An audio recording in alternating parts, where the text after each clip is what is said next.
Hello, and thank you for joining us. I'm Ranger Victoria Smalls, and we're here with the Reconstruction Era National Historic Park in Beaufort, South Carolina. Today, we're joined by a very special guest, Mr. Michael Boulware Moore, who is the second great-grandson of the Honorable Robert Smalls. We're going to be talking about the legacy of Robert Smalls, not just on a Beaufort lens, but on a national level, and what he meant to us during the Civil War, through Reconstruction, and what he means to us today. Thank you for being with us today, Mr. Moore. It's great. It's Michael. Thank you. Yeah. So we're here at 511 Prince Street in Beaufort, South Carolina, and this is a very significant place. It has a wonderful National Register sign on and out front by the gate. And just want to talk about the significance of Robert Smalls, and maybe even going back to his mother. Can you share a little bit about that with us? Yeah, absolutely. Robert's mother, her name was Lydia Polite, and she was enslaved on the Ashdale plantation on Ladies Island, and grew up there. I presume was born there, although that detail is a little bit shaky, but was there as a young girl. And actually her masters was the McKee family that actually lived here in this home. And as the story goes, one time the McKees were out at the plantation and were kind of walking the grounds and saw this little girl who was 9 years old, and that she came up and sort of introduced herself and said hello or something like that. And they decided that they wanted to take her back from the plantation, take her back here to the home. And so she became a domestic for the McKee family here, and had there's a little shack around in the back where she lived, and this was her home. This was her home. And then at what point does Robert Smalls come on the scene? Yeah, it's an interesting story. First of all, at the time that Robert came along in 1839, Lydia was in her mid-40s, so she was an older mother. And as the story goes, on the day that he was born, on April 5th, there was a public execution being held, which, as crazy as it sounds, was kind of the big entertainment for that day. So pretty much everybody in town went to go witness this, including everybody here at the house. Lydia was about to give birth, and so she stayed back and actually gave birth by herself on the floor of her little shack in the back to Robert. What can you tell us about his childhood experience here as a young boy being enslaved here in Beaufort, South Carolina? Here at the home, there were a couple of generations of McKee family members, including some grandchildren who were around the same age that Robert was. So he grew up, again, his mother was a domestic here, worked in the home, they had the shack in the back, but he grew up kind of in and around the family. And, as the stories go, he was allowed, they played together to some degree, and I think his socialization with those children gave him the first real taste of what slavery was, what it meant.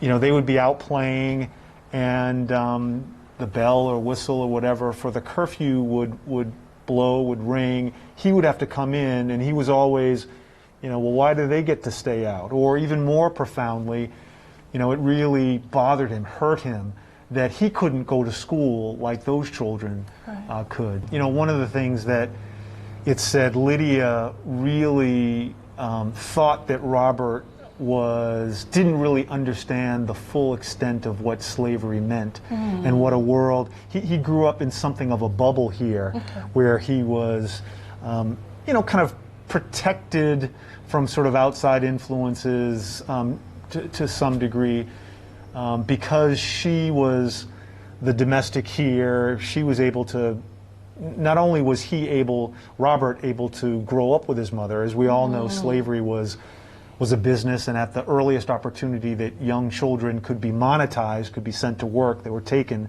from their mother and sent to work. Well, Robert, had an opportunity to grow up with his mother and the like. But it said as he got older, he started to get into trouble. He started to buck the system. He really didn't understand why these other children, the McKee children, could do certain things and he couldn't. And so, it said on one summer his mother asked that he be allowed to go stay in the plantation to get a sense of what plantation life was like, that it wasn't, that living here at the big house really wasn't reality in that antebellum sort of days. She wanted to ensure that he had the skills, that he understood the context that he was living in, so that as an adult he would be able to maneuver those those dangers. So at about age 12, he's hired out, and he's being sent to Charleston, South Carolina. Again, I think his mother, Lydia, was concerned about him. He had continued to get into trouble, and she thought that perhaps sending him to Charleston would be an opportunity for him to have a fresh start. And I can only imagine that there must have been quite a bit of trepidation about that decision, though, because you have to remember back in those days, today Charleston is kind of a mid-sized, smaller city. Back in the day, Charleston was the big city. We've got to remember Charleston was the richest city in America for over a century because of slavery and in particular because of the rice industry. This was a little bit after that, but still, Charleston was the big city. It was probably a day's boat ride away. So we're looking at about 1851, 1852 when he arrives there. Yeah. And so he went, and as the stories go, at first he just took little odd jobs. He was a lamplighter. He just took various labor jobs. But ultimately, he was a Gullah Geechee boy from the Low Country who knew and loved the water and was attracted to the water and got back to the water there in Charleston and came to work on a boat called the Planter, which at the time, before the Civil War, was just a transport boat to transport goods. And as the Civil War broke out, the Confederacy, the Confederate Army took the Planter, which was the boat that he was working on, and kind of converted it for its purposes to become more of a military vessel, and Robert still was employed there. So he got a wage. He had to obviously send that wage back to Mr. McKee here, but one of the interesting things that he was able to do is that he was able to keep $1 of each paycheck for himself. And Robert became a very enterprising young man, and with that $1 he would go and buy fruit and vegetables and candy and tobacco and the like, and then sell that on the docks. He was married. He had 2 young children, among them my great-grandmother Elizabeth. And like any father, any husband, he loved his family.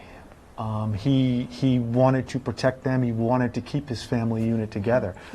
And so with the money he got from selling the goods, the $1 he got from each paycheck, and then he went and bought and sold things for profit on the docks, he saved all of that. He went to his wife's master, Samuel Kingman, and negotiated to try to buy the freedom of his wife and children. But it didn't really stop there. I mean, he knew that it could take him years and years and years before he could amass the rest of the money to be able to complete that purchase.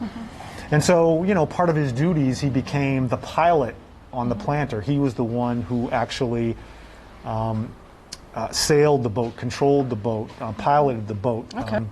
He knew that as the Civil War was raging, that there was a Union blockade of United States naval vessels just outside the harbor of Charleston Harbor. And he knew that if he could get there, that he'd be free. And so he concocted a plan that to ultimately get him there. Hi everyone, this is Ranger Rich Condon here of Reconstruction Era National Historical Park. And right now we're at the site of Camp Saxton, right next to the beautiful Beaufort River. You know, talking about the CSS planter and Robert Small's role in taking the planter in Charleston Harbor, how did they concoct this plan, and really how many people are involved in this plan ultimately? Yeah, it's a great question. Robert was the pilot, so he was among the enslaved crew. He was essentially the leader of the group. Mm-hmm. You know, as a pilot of this boat, he was in and out of the waterways. He knew all the passcodes to get past the various forts. There's one part of the story that says that one time, just joking around, he put on the top hat and the long overcoat of the Confederate captain, and I guess the Confederate captain had like a particular gait about him, and Robert mimicked that, and people said, yeah, you look just like him, kind of a thing. And I think maybe that sparked something. Really, on the morning of May 13th, 1862, actually the night of May 12th into the morning of May 13th, you know, periodically the Confederate crew would leave for the night, go into the city. They weren't supposed to leave the boat unmanned, but they left off, you know, not to come back till the next day. And so Robert concocted the plan, got most of his crew. I think it said that one crew member, you know, didn't agree to go forward with the plan. And, you know, on this night, they went for it. So it was a life or death proposition. They were either going to be free that morning or they were going to be dead, one way or the other. It's even said that they all agreed. They lined the bottom of the boat with dynamite. Wow. And if anything happened, they were not going to be caught that night. They would just blow the boat up and them with it. After Robert and his crew had successfully taken the planter to the Union blockade, you know, obviously saw that as a chance at freedom. How soon after this event does Robert actually end up coming back down here to Beaufort? Yeah, I think there's a little bit of time. You know, Robert was, the news of this spread all around the country very fast. Robert was received in the North as a Civil War hero, one of the first heroes of the Civil War. Robert's commitment to freedom, and this was, his commitment to freedom wasn't just for himself, it wasn't just for his family. He wanted to fight for the freedom of others. He had this very special aspect of his personality that he had visions of things that for many, you know, would be just completely unrealistic. He fought for them, he won them, and then came back and fought to extend those to others. And certainly freedom is one, education is another, and he did that throughout his life. You know, I mentioned right now we're at the site of Camp Saxton, where you had the 1st South Carolina Infantry, you know, really the first African-American regiment raised for service in the U.S. Army as a fighting force. What impact did Robert have on enlistment in regiments like this, and say in the summer of 1863, when you have USCT regiments starting to be raised? What effect does he have on them as well? You know, originally the conception of enslaved people, enslaved men, was that they weren't reliable, they, you know, weren't brave enough, that really it just, they wouldn't be valuable to the Union cause. Robert's, the example that he offered through his daring and brave feat, as well as sort of the power of persuasion, allowed him, he became friendly with the admiral of the naval blockade there, Admiral S.F. DuPont. And DuPont took a liking to Robert and actually took him up to Washington, D.C. to meet with Secretary of War Stanton and with the President, with Abraham Lincoln. And Robert convinced them both, again, by virtue of what he did and the bravery and sort of the strategic acumen that he displayed by doing that, that formerly enslaved men could be of service. And so Robert effectively was the person responsible for there being what ended up being close to 200,000 formerly enslaved men into the Union, the United States effort, which many historians suggest was just that a really crucial incremental boost of resources, of manpower to help the United States prevail. The daring feat of commandeering the planter to freedom was what knocked over the first domino in terms of his awareness and sort of the acclaim that he enjoyed then. But I think, being a leader, coming back when he didn't have to, and coming back and fighting for the freedom of others, and, becoming this captain, I think that helped to build the stature that he had, such that when after the war, he came back down here to the Beaufort and got involved in politics and leveraged that acclaim in positive kinds of political ways. So I think they're very tightly connected. When Robert delivered the planter to the United States, he got a reward. Now, he didn't get the reward that Congress had created for these kinds of things. Congress couldn't see fit to give a formerly enslaved man, a black man, that kind of money, but they gave him some money as a reward.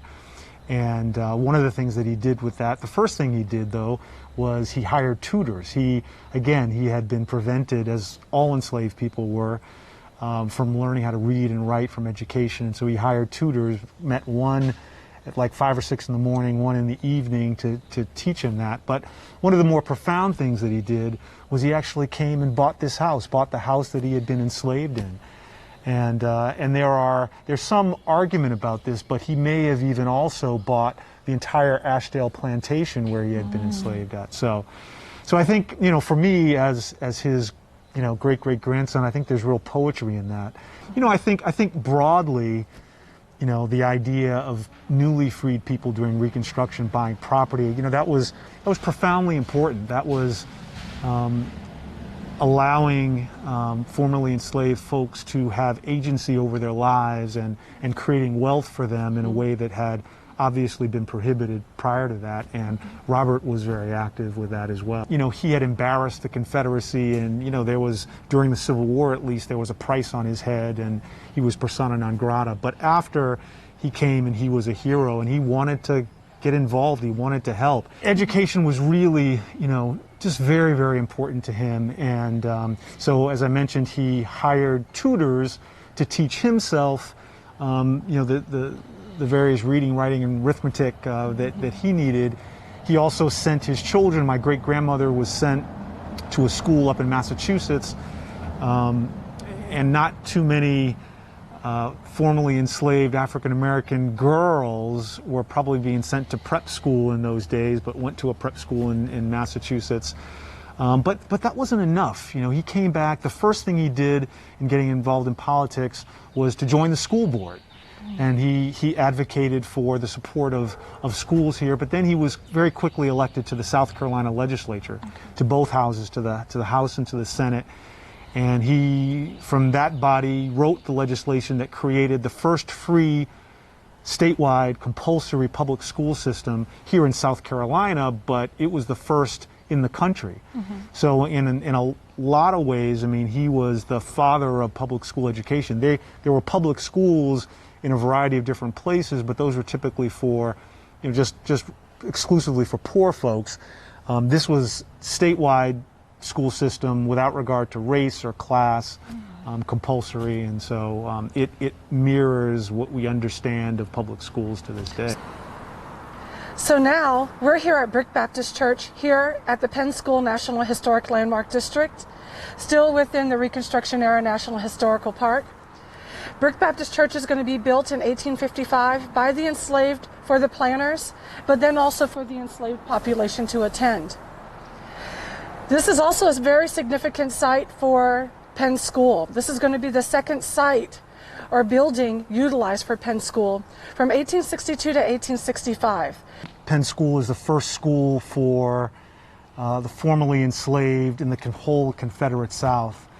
And so, when you think about sort of the path of African-American liberation in this country, Penn Center now, I think, is one of the most historic sites. And for me, it also has real personal importance. I think my great-great-grandfather, Robert Small, supported the creation of Penn School then, and he sent his daughter, my great-grandmother Elizabeth, to school here. She was among the first students even before the campus had been fully created, and I believe went to school here. So for me, it's always very, very special to be in the Low Country here, to be in Beaufort, but to actually be in spaces where they literally would have, been in these steps, it's just very moving, it's very special. I grew up hearing from my great-grandmother's daughter, my grandmother, hearing so much about Penn School, and it was always talked about in such warm and affectionate kinds of ways, and so I naturally sort of grew up with that kind of a similar feeling about Penn School and Brick Baptist and all the site down here. So the founders of the school, Laura Town and Ellen Murray, and possibly even Charlotte Fortin, the first black teacher that came here to the South, here at Penn School, they could have quite possibly been the educators for your ancestor. Teaching, like you said, the academics, teaching a trade, and also teaching land ownership. And the founders felt that if you had those three things in tow, that you would be truly free. Education is just so important to social mobility, to putting food on sort of your family's table, and this is the first school. And when I think about framing this within the broader context of African American history, I think of the words of John Hope Franklin, just one of the most famous African American historians, who said that this was the most important site of African American history in the entire country. And I believe that. I mean, there are plenty of very profoundly important history sites, but without Penn Center, so much of what happened during Reconstruction and beyond might not have happened. So, the most important site of African American history in the country. Right after the Civil War, he got involved in politics. First of all, he was, I need to sort of establish, I mean, he was considered a hero in these parts, particularly among formerly enslaved folks. So he's entering into the political arena where this is going to be the black majority. African American men are being allowed to vote, being brought in with that Congress passing the amendment for that. And so there's about 2,000 African Americans that are serving in the public office, and he's one of them. That's impressive. Yeah, and so he was in the South Carolina House and Senate, and then from there he was elected to Congress and served 5 terms there in D.C. So, was very active. As a matter of fact, in Washington, was involved in creating the legislation to essentially bring home the bacon to create Parris Island, which to this day exists as a Marine training facility. So after Reconstruction started to dissolve, as white supremacy reared its ugly head again, Robert actually served in Congress longer than any other African American because of the strong black majority here. But after even that majority couldn't keep him in Congress, he came back home. And I think a testament to just his stature and his standing, he was appointed by the president at the time, was appointed to be collector of customs here in Beaufort, and stayed in that job until his death in 1915. And, the stories are that his funeral was just an amazing event, sort of reflective of his accomplishments, of the ways that he contributed to the state, not only, as I mentioned, whether it was here in Beaufort at the school board or in the legislature or in Congress or collector of customs. He was also a major general in the South Carolina militia. He founded the South Carolina Republican Party. So this was a man who, at a moment in time, at a moment in history where a lot needed to be done to kind of recalibrate laws and the social norms to accommodate the freedom of newly freed people, Robert stepped up and did a lot. And so yeah, it was quite an event as the story goes. Where can people see evidence of Robert Small's legacy in 2020?